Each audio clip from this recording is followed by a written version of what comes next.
Hi this is you Michael. ఈ వీడియోలో TS inter first year accounts journal entries problem number 2 explain చేయబోతున్నాను. ఈ journal entries రాయడానికి ఈ 3 రూల్స్ అప్లై చేయాల్సి ఉంటుంది. Real account, personal account, nominal account rule. Debit what comes in, credit what goes out. Debit the receiver, credit the giver. Debit all expenses and losses, credit all incomes and gains. ఈ జనరల్గా ఈ rules అందరికీ తెలిసే ఉంటాయి. ఈ rules అందరికీ గుర్తుంటాయి, కానీ దీన్ని అప్లై చేసినప్పుడు కొంచెం కన్ఫ్యూజ్ అయ్యి జర్నల్ ఎంట్రీస్ తప్పులు పోయే అవకాశం ఉంది. అందరూ 100% కరెక్ట్గా రాయలేకపోతున్నారు. సో ఇక్కడ మీరు ఈ వీడియో చూస్తున్నప్పుడు, వింటున్నప్పుడు ఈ జర్నల్ ఎంట్రీస్ని వేరే చోట విన్నట్లయితే కాసేపు అక్కడ అప్రోచ్ని పక్కన పెట్టాలి. ఇప్పుడు నేను ఏ అప్రోచ్లో చెప్తున్నాను దాన్ని ఫాలో అవ్వాలి. ఈ అప్లికేషన్ అంటే ఈ జర్నల్ ఎంట్రీస్ రాస్తున్నప్పుడు ఈ 3 రూల్స్ని ఎలా అప్లై చేయాలి అనే దానిపై ఒక్కొక్కళ్ళు ఒక్కొక్క రకంగా ప్రొసీడ్ అవుతుంటారు. ఎవరి పద్ధతి వాళ్ళది. ఏ పద్ధతి అయినా కరెక్టే. అయితే ఆల్రెడీ మీరు వేరే క్లాసులో జర్నల్ ఎంట్రీస్ గురించి విని ఈ వీడియోలో వింటున్నప్పుడు కొంచెం డిఫరెన్సెస్ వస్తుంటాయి. కాబట్టి ఆ డిఫరెన్స్ వచ్చినప్పుడు మీరు కన్ఫ్యూజ్ అవుతుంటారు. సో అలా కాకుండా ఆ అప్రోచ్ని కొంత పక్కన పెట్టండి. ఇప్పుడు నేను చెప్తున్నటువంటి అప్రోచ్ని ఫాలో అవ్వండి. ఇప్పుడు ఈ అప్రోచ్ చాలామంది ఫాలో అవుతుంటారు. కొంతమంది ఒక రకంగా, కొంతమంది ఇంకో రకంగా, రకరకాలుగా ఫాలో అవుతుంటారు. రైట్. అయితే ఇప్పుడు జర్నల్ ఎంట్రీ రాసేటప్పుడు నేనేం చెప్తానంటే, ఫస్ట్ ఈ రియల్ అకౌంట్ రూల్ని గుర్తుపెట్టుకొని దీన్ని అప్లై చేయమని చెప్తాను. ఎలా? ట్రాన్సాక్షన్స్ చదువుకోగానే రియల్ అకౌంట్ రూల్ ముందు అప్లై చేయడానికి ట్రై చేయాలి. Debit what comes in, credit what goes out. అంటే బిజినెస్లోకి ఏమొస్తుంది, వాట్ కమ్స్ ఇన్ అంటే బిజినెస్లోకి ఏమొస్తుంది, వాట్ గోస్ అవుట్ అంటే బిజినెస్లోంచి ఏవి పోతుంది. ఇలా ఆలోచించాలి. ఈ రెండింటికి సమాధానం దొరికినట్లయితే అది ఒకటి డెబిట్ అవుతుంది, ఒకటి క్రెడిట్ అవుతుంది. Okay, let us verify the first transaction. Ram commenced business with cash rupees 1 lakh. Ram అనే పర్సన్ ఒక బిజినెస్ స్టార్ట్ చేశాడు. ఆ బిజినెస్లోకి 1 lakh క్యాష్ తీసుకొచ్చి పెట్టాడు. ఇక్కడ రామ్ వేరు అనుకోవాలి, బిజినెస్ వేరు అనుకోవాలి. బుక్స్ రాస్తున్నప్పుడు రామ్ని ఒక సపరేట్ పర్సన్గా మనం చూడాలి, అకౌంట్స్ రాస్తున్నప్పుడు మాత్రం. రైట్. ఇప్పుడు బిజినెస్లోకి ఏమొస్తుంది అని అంటే క్యాష్ వస్తుంది, మనీ వస్తుంది. అంటే మనీని క్యాష్ అంటాం అకౌంటింగ్ లాంగ్వేజ్లో. సో క్యాష్ వస్తుంది కాబట్టి దాన్ని డెబిట్ చేయాలి. చూడు, రియల్ అకౌంట్ రూల్ ప్రకారంగా క్యాష్ అనేది రియల్ అకౌంట్. ఆ రూల్ ప్రకారంగా వాట్ కమ్స్ ఇన్ అంటే క్యాష్ కమ్స్ ఇన్, దాన్ని డెబిట్ చేసేయాలి. Cash account debit 1 lakh rupees 2 అని స్టార్ట్ చేయాలి. ఆ తర్వాత దీనికి ఆన్సర్ దొరికేసింది కదా, ఇప్పుడు దీని గురించి ఆలోచించాలి, క్రెడిట్ గురించి ఆలోచించాలి. వాట్ గోస్ అవుట్, బిజినెస్లోంచి ఏం పోతుంది అంటే ఈ ట్రాన్సాక్షన్లో ఏమీ పోవడం లేదు. బిజినెస్లోకే క్యాష్ వస్తుంది, కానీ బిజినెస్లోంచి ఏమీ బయటికి వెళ్ళడం లేదు. అంటే దీనికి ఆన్సర్ మనకి ఇది క్వశ్చన్గా ఊహించుకొని క్వశ్చన్ చేసుకుంటే దీనికి ఆన్సర్ దొరకలేదు మనకి. Nothing is going out. అప్పుడు ఏం చేయాలి? వెంటనే ఈ సెకండ్ కాలంలోకి షిఫ్ట్ అవ్వాలి. అంటే పర్సనల్ అకౌంట్ రూల్లోకి షిఫ్ట్ అయ్యి దీన్ని క్వశ్చన్ చేసుకోవాలి. Who is the giver of this money, who is the giver of what is coming in. ఏదైతే బిజినెస్లోకి వస్తుందో దాన్ని ఎవరు ఇచ్చారు అని క్వశ్చన్ చేసుకోవాలి. ఎవరిచ్చారు? రాము అనే ప్రొప్రైటరే ఇచ్చాడు. ఇక్కడ రాము వేరు, బిజినెస్ వేరు అని ఆలోచించుకోవాలి. రాము ఇచ్చాడు అంటే రాము పేరుని ఇక్కడ క్రెడిట్ చేయాలి కదా. రైట్. రాము పేరుని క్రెడిట్ చేయకుండా అతని ప్లేస్లో క్యాపిటల్ అని పెట్టాలి. ఎందుకంటే రాముయే ఇక్కడ ఓనరు. రాముయే ఓనర్ అయినప్పుడు రాము బుక్స్లో ఆ రాము పేరు రాయవలసిన అవసరం లేదు. దానికి బదులుగా ఏమని రాయాలి? క్యాపిటల్ అని రాయాలి. రాము అనే పేరు రాయవలసి వచ్చినప్పుడల్లా క్యాపిటల్ అని కానీ డ్రాయింగ్స్ అని కానీ రాయాల్సి వస్తుంది. ఇంటి దగ్గర నుంచి మనీ తీసుకొస్తే క్యాపిటల్ అని రాయాలి. అతను ఇంటి దగ్గర నుంచి మనీ తీసుకొచ్చినప్పుడు అతని పేరు క్యాపిటల్ అలా అనుకోవాలి. So to capital.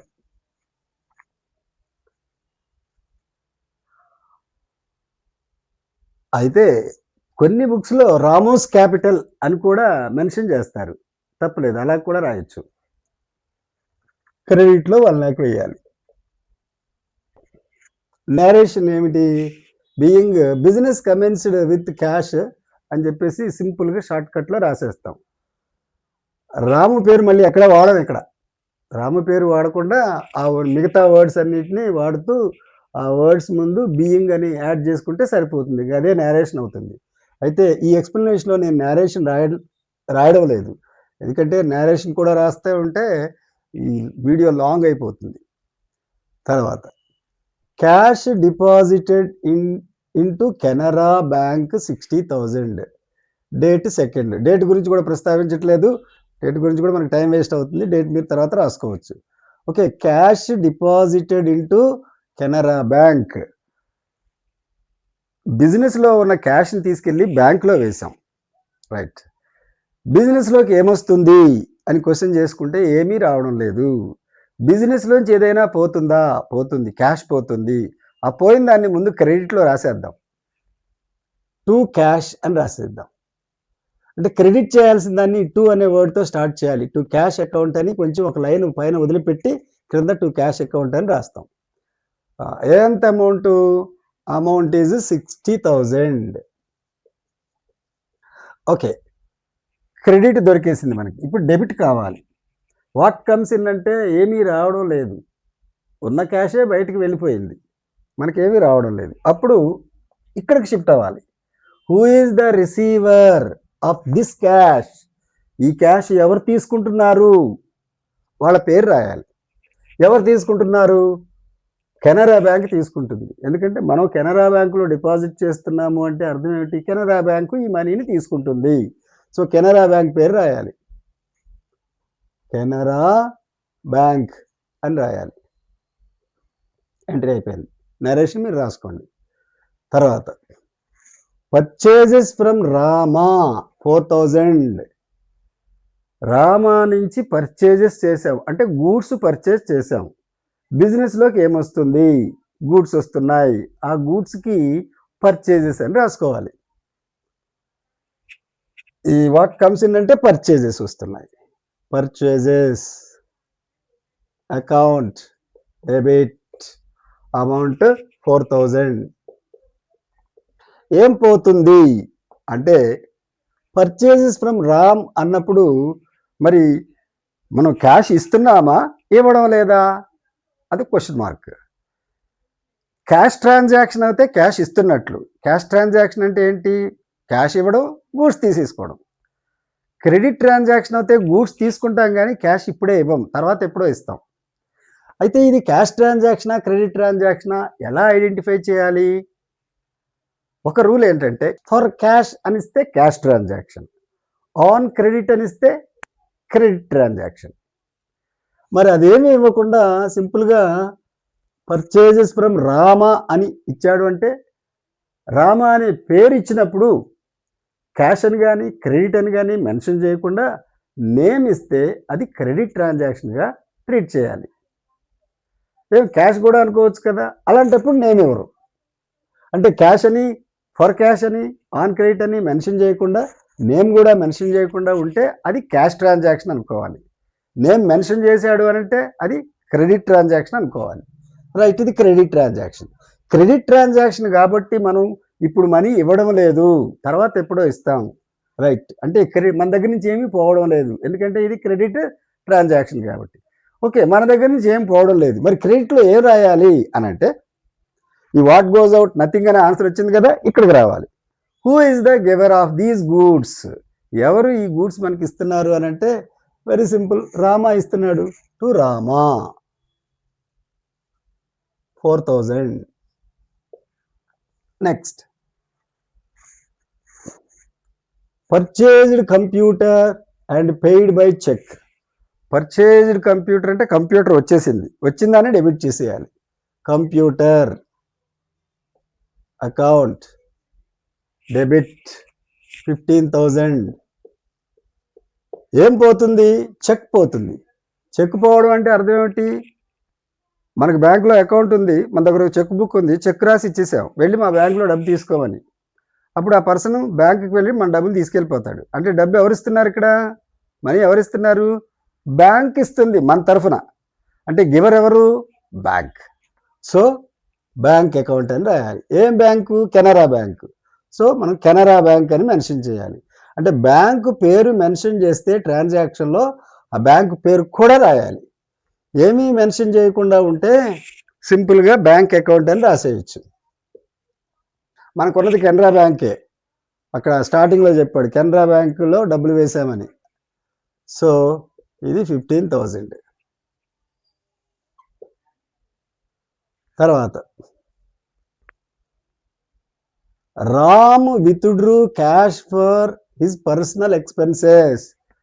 రామ్ అంటే ప్రొపరైటర్, బిజినెస్లోంచి కొంత క్యాష్ పట్టుకెళ్ళిపోయాడు. ఏమొస్తుంది బిజినెస్లోకి? ఏమీ రావడం లేదు. ఏం పోతుంది? క్యాష్ పోతుంది. To cash. పోయిన దాన్ని క్రెడిట్ చేయాలి. మరి ఏమీ రావడం లేదు కదా, అప్పుడు ఎవరు రిసీవ్ చేసుకుంటున్నారు ఈ క్యాష్? రాము అంటే ప్రొపరైటరే రిసీవ్ చేసుకుంటున్నాడు. రిసీవ్ చేసుకొని ఇంటికి పట్టుకెళ్తున్నాడు. అలా ఇంటికి పట్టుకెళ్ళినప్పుడు డ్రాయింగ్స్ అని రాయాలి. ఇందాక చెప్పాను రాముకి 2 పేర్లు ఉంటాయి. ఒకటి క్యాపిటల్ అకౌంట్, రెండోది డ్రాయింగ్స్ అకౌంట్. ఇది రాము ట్రాన్సాక్షనే, ఇది కూడా రాము ట్రాన్సాక్షనే. రాము అంటే కాదు, రామ్, సింపుల్గా రామ్. కానీ ఇక్కడ రామ్ అని మనం రాయాల్సిన అవసరం లేదు, రాయకూడదు. అతను ఇంటి దగ్గర నుంచి మనీ తెచ్చినప్పుడేమో టు క్యాపిటల్ అని రాస్తాం అతని పేరుకి బదులుగా. అతను బిజినెస్లోంచి ఇంటికి మనీ పట్టుకెళ్తే అతని పేరుకి బదులుగా డ్రాయింగ్స్ అని రాస్తాం. అయితే ఈ 2 రాయాల్సిన అవసరం లేదు, జస్ట్ అండర్స్టాండింగ్ కోసం చెప్పాను. అమౌంట్ 5,000. తర్వాత ఫర్నిచర్ పర్చేజ్డ్ 10,000. ఫర్నిచర్ పర్చేజ్ చేసాం. బిజినెస్లోకి ఏమొస్తుంది? ఫర్నిచర్ వస్తుంది, పర్చేజ్ చేసాం కాబట్టి. Furniture account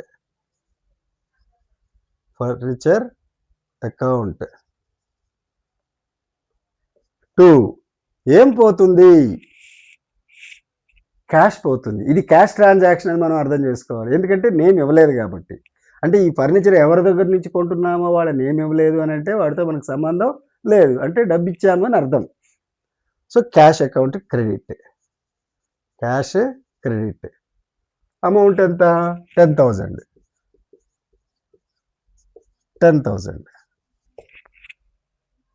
returned goods to Rama. గూడ్స్ని రిటర్న్ చేసాం, అంటే బిజినెస్లోంచి గూడ్స్ బయటికి వెళ్ళిపోయాయి. ఏమొచ్చింది? ఏమీ రావట్లేదు అన్నప్పుడు ఎవరు తీసుకుంటున్నారని వెంటనే ఆలోచించి దాన్ని డెబిట్లో రాసేయచ్చు, లేదా ముందు క్రెడిట్ రాసి తర్వాత డెబిట్లోకి వెళ్ళొచ్చు, ఎలా అయినా ఒకటే. ఓకే, కొద్దిగా అలవాటు అయిన తర్వాత మనకి డైరెక్ట్గా ఏది డెబిటో ఏది క్రెడిటో తెలిసిపోతుంది. ఓకే, మళ్ళీ చూద్దాం, దీని గురించే మళ్ళీ చూద్దాం. రిటర్న్ గూడ్స్ టు రమా. బిజినెస్లోకి ఏమైనా వస్తుందా? రావట్లేదు, బిజినెస్లోంచే పోతుంది. ఎవరికి పోతుంది అంటే రమాకి పోతుంది. సో రమా రిసీవరు లేదా Rama receiver. Rama account debit. ఏం పోతున్నాయి? గూడ్స్ పోతున్నాయి. ఆ గూడ్స్కి ఏమని రాయాలి? పర్చేజ్ రిటర్న్స్ అని రాయాలి. ఎందుకంటే ఇంతకుముందు మనం పర్చేసిన గూడ్స్నే రిటర్న్ చేయగలం. మనం రిటర్న్ చేస్తున్నాము అంటే అవి ఇంతకుముందు పర్చేజ్ చేసాము అని. ఆ పర్చేజెస్లోంచి మనం కొన్ని రిటర్న్ చేస్తున్నాం కాబట్టి దానికి పర్చేజ్ రిటర్న్స్ అని పేరు పెట్టాలి. పర్చేజ్ రిటర్న్స్ అని పేరు పెట్టాలి. అమౌంట్ ఎంత? 500. అయిపోయింది. Aamir returned goods. అమీర్ అనే పర్సన్ మనకి గూడ్స్ రిటర్న్ చేశాడు. ఏమొస్తున్నాయి? గూడ్స్ వస్తున్నాయి. ఆ గూడ్స్కి ఏం పేరు పెట్టాలి? Sales returns. ఎందుకని? ఇంతకుముందు మనం అమీర్కి సేల్ చేసిన గూడ్స్ తిరిగి మనకే వస్తున్నాయి. అంటే అతనికి నచ్చకో లేకపోతే ఏదో కారణం వల్ల మనకి ఎక్సెస్ పంపించామో, ఏదో కారణం గూడ్స్ పాడైపోయిన గూడ్స్ పంపించామో రిటర్న్ చేస్తున్నాడు. సో మన గూడ్స్ మనకు వచ్చేస్తున్నాయి, వాటిని సేల్స్ రిటర్న్స్ అని పిలవాలి. ఆ వచ్చే గూడ్స్ని సేల్స్ రిటర్న్స్ అని పిలవాలి. Sales returns account debit. 2 ఏం పోతుంది? ఏమీ పోవడం లేదు. మరి ఎవరు పోగొట్టుకుంటున్నారు ఈ గూడ్స్? ఎవరిస్తున్నారు మనకి? అమీర్ ఇస్తున్నాడు. To Ameer account. Ameer account. Amount ఎంత? 1000. 1000. తర్వాత అడ్వర్టైజ్మెంట్ ఎక్స్పెన్సెస్ పెయిడ్. ఏమొస్తుంది? ఏమీ రావట్లేదు. కానీ మన దగ్గర నుంచి ఏం పోతుంది? మనీ పోతుంది. ఆ పోయిన దాన్ని ముందు క్రెడిట్ చేద్దాం, క్యాష్ అకౌంట్. మరి ఏమీ రావట్లేదు కదా, మరి ఏమీ రాకపోతే ఎలాగ? What comes in? Nothing. Who is the receiver? మనం అడ్వర్టైజ్మెంట్కి పే చేస్తున్నాం అమౌంట్, అంటే సమ్ పర్సన్కి ఎవరికో పే చేస్తున్నాం. వాడి పేరు రాయాలా అంటే రాయకూడదు ఇక్కడ. ఇది చాలా ఇంపార్టెంట్ పాయింట్. వాడి పేరు రాయకుండా ఆ ఎక్స్పెన్సెస్ పేరు రాయాలి. Advertisement expense. ఎప్పుడైనా సరే మనకి ఎక్స్పెన్స్ ఇన్వాల్వ్ అయ్యి ఉంది, ఇందులో ఖర్చు ఉంది అని అన్నప్పుడు ఆ ఖర్చు పేరు డెబిట్ చేయాలి. ఈ రూల్ ప్రకారంగా, నామినల్ అకౌంట్ రూల్ ప్రకారంగా all expenses and losses are debited, all incomes and gains are credited. Expenses అంటే ఏమిటవుతాయి జనరల్గా? శాలరీస్ పే చేయడం, రెంట్ పే చేయడం, తర్వాత అడ్వర్టైజ్మెంట్ ఎక్స్పెన్సెస్ పే చేయడం, ట్రాన్స్పోర్ట్ ఛార్జెస్ పే చేయడం, ఎలక్ట్రిసిటీ బిల్ పే చేయడం, ఇవన్నీ ఎక్స్పెన్సెస్. డబ్బు ఇస్తాం, తిరిగి రావు అవి. కాకపోతే వాటికి మనకి బెనిఫిట్ వచ్చింది, ఆ బెనిఫిట్నే మనం ఎక్స్పెన్సెస్ రూపంలో రాస్తున్నాం. మనకు వచ్చిన బెనిఫిట్నే ఎక్స్పెన్సెస్ రూపం. ఇప్పుడు నేను చెప్పినట్లుగా వాట్ కమ్స్ ఇన్ అంటే దానికి కూడా సమాధానం ఇక్కడ ఉంది. ఎలా? సర్వీస్ వస్తుంది. ఆ సర్వీస్ ప్లేస్లో ఆ ఎక్స్పెన్సెస్ నేమ్ రాస్తే సరిపోతుంది. So advertisement expense, expenses. Amount ఎంత? ఇక అమౌంట్ ఏముంది మీకు తెలిసిందే, ఇక్కడ ఎంత ఉంటే అంత రాస్తాం, దాని గురించి పెద్ద వరి చేయాల్సిన అవసరం లేదు. తర్వాత deposited cash into Canara bank. Cash తీసుకెళ్ళి బ్యాంక్లో వేసాం, డిపాజిట్ చేసాం. ఏమొస్తుంది? ఏమీ రావట్లేదు. ఎవరు తీసుకుంటున్నారా క్యాష్? కెనరా బ్యాంక్ తీసుకుంటుంది. ఈ రిసీవర్ని డెబిట్ చేయాలి, అంటే కెనరా బ్యాంక్ని డెబిట్ చేయాలి. రెండో రూల్లోకి వచ్చేసి కెనరా బ్యాంక్. డేట్స్ రాయట్లేదని చెప్పాను కదా, డేట్స్ మీరు రాసుకోవచ్చు. తర్వాత 2 ఏం పోతుంది? క్యాష్ పోతుంది. To cash account. సింపుల్గా ఏమొస్తుంది, ఏం పోతుంది. ఏమీ రాలేదనుకో, ఎవరు తీసుకుంటున్నారు? మనకేమి రాలేదు, మన దగ్గర నుంచే పోతుంది. ఆ మన దగ్గర నుంచి పోయేది ఎవరికి వెళ్తుంది? వాళ్ళ పేరు రాయాలి, అంతే. To cash account. అమౌంట్ 3000. 3000 ఇది అయిపోయింది.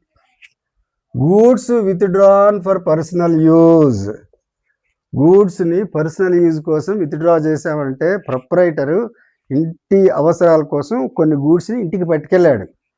అదేంటి అలా పట్టుకెళ్తారంటే పట్టుకెళ్ళొచ్చు. ఫర్ ఎగ్జాంపుల్ ఈ రామ్ అనే అతను కిరాణా బిజినెస్ చేస్తున్నాడు అనుకోండి, మరి ఇంట్లోకి కావాల్సిన కిరాణా సామాన్లన్నీ అతని బిజినెస్ నుంచే తీసుకెళ్తాడు.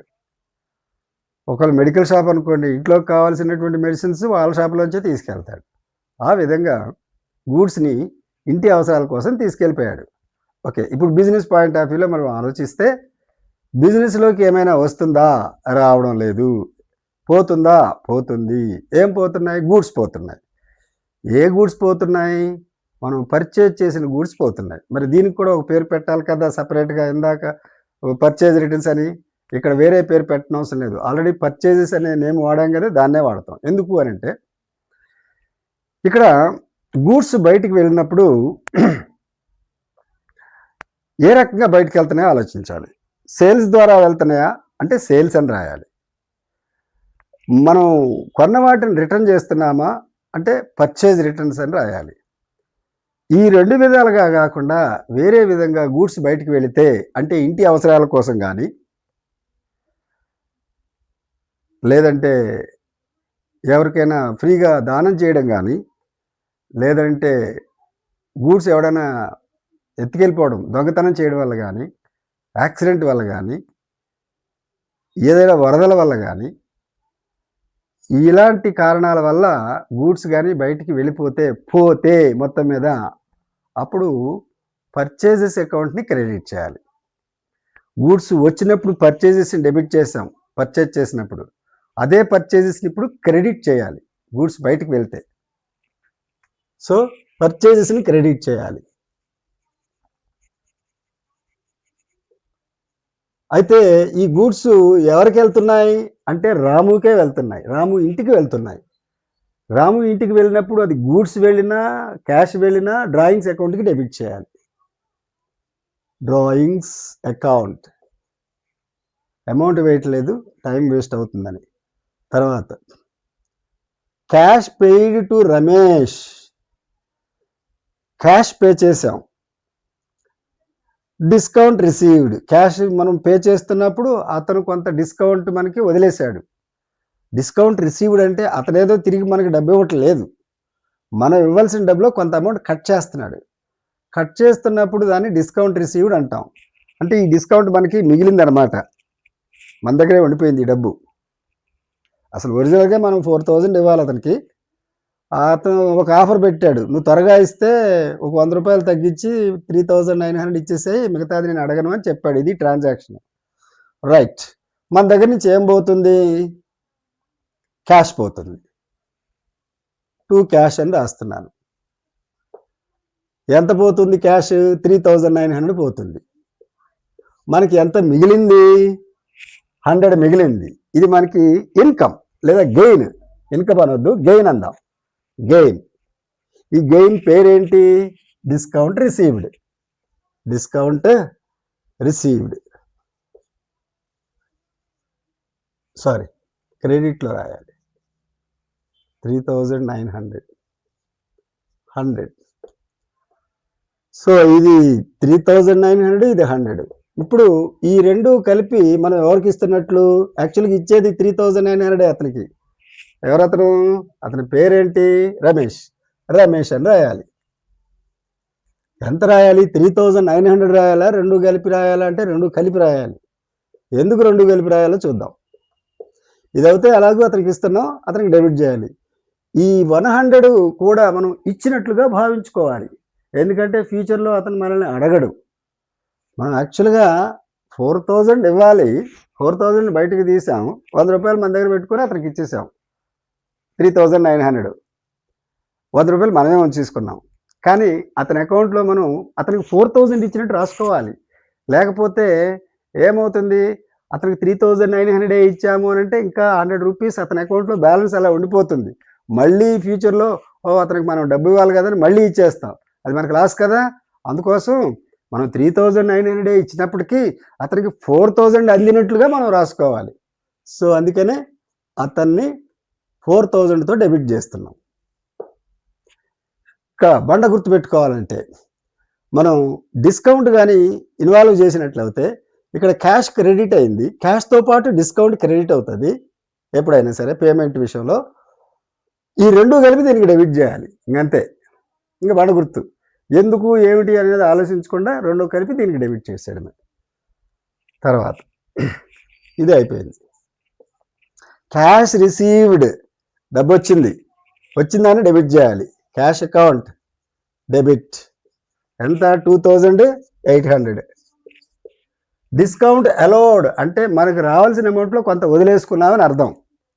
యాక్చువల్గా మనకి అతను 2800 ప్లస్ 200 3000 ఇవ్వాలి అని దాని అర్థం. ఆ 3000 ఇవ్వాల్సిన దాంట్లో మనం ఏమన్నామంటే, బాబు త్వరగా ఇచ్చేరా నాయన, నీకు ఒక 200 రూపీస్ తగ్గిస్తాను అని మనం అన్నాం. అంటే వాడు సంతోషపడి మనకి 2800 ఇచ్చేసాడు ఇమీడియట్గా. ఇక 200 మళ్ళీ అడుగుతామా? అడగకూడదు, అది మనకి లాస్. సో 2800 క్యాష్ వచ్చినట్టు రాసుకోవాలి, ఇది లాస్ అయినట్టు రాసుకోవాలి. లాస్ని ఏం చేయాలి? డెబిట్ చేయాలి. దానికి ఏం పేరు పెట్టాలి? డిస్కౌంట్ అలౌడ్ అని పేరు పెట్టాలి. Discount allowed debit 200. రైట్. ఇప్పుడు ఈ రెండు కలిపి ఎవరిస్తున్నారో వాళ్ళ పేరుకి క్రెడిట్ చేయాలి. రాము, రాము పేర్లు కన్ఫ్యూజ్ అవ్వకూడదు. మనమేమో రామ్, మనం ప్రొపరేటర్ అనుకుందాం, రాము. అవతల పర్సన్ పేరు రాము. 3000. సో ఇందాక చెప్పిన ఎక్స్ప్లెనేషన్ దీనికి వర్తిస్తుంది.